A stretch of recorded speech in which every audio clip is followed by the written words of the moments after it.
భద్రాచల శ్రీ సీతారామచంద్ర స్వామివారి దేవస్థానంలో సంస్కృత పండితులుగా పనిచేస్తూ అర్చక స్వాములకు, వేద పండితులకు, అదేవిధంగా వేలాది మంది విద్యార్థులకు సంస్కృత భాషను బోధించిన పాఠశాల గురువుగారు శ్రీ ఎస్జిటి శ్రీమన్నారాయణ ఆచార్యులకి మహారాష్ట్ర ప్రభుత్వం నాసిక్లో 3 సంస్కృత విశ్వవిద్యాలయాలు సంయుక్తంగా ప్రాచ్య విద్యా విభూషణం అనే బిరుదుతో సత్కరించడం జరిగింది.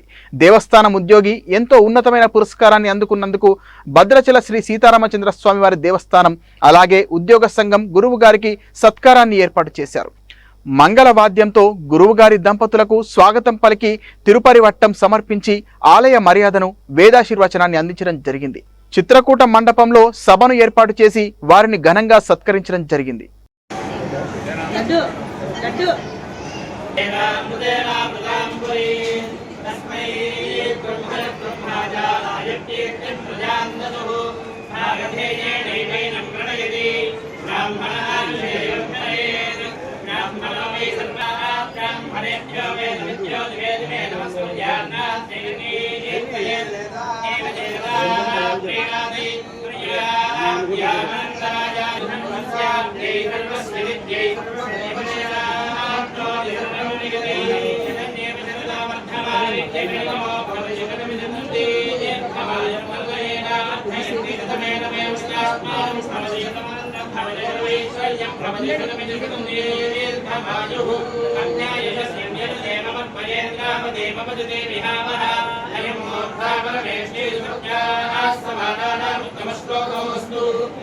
పుత్రం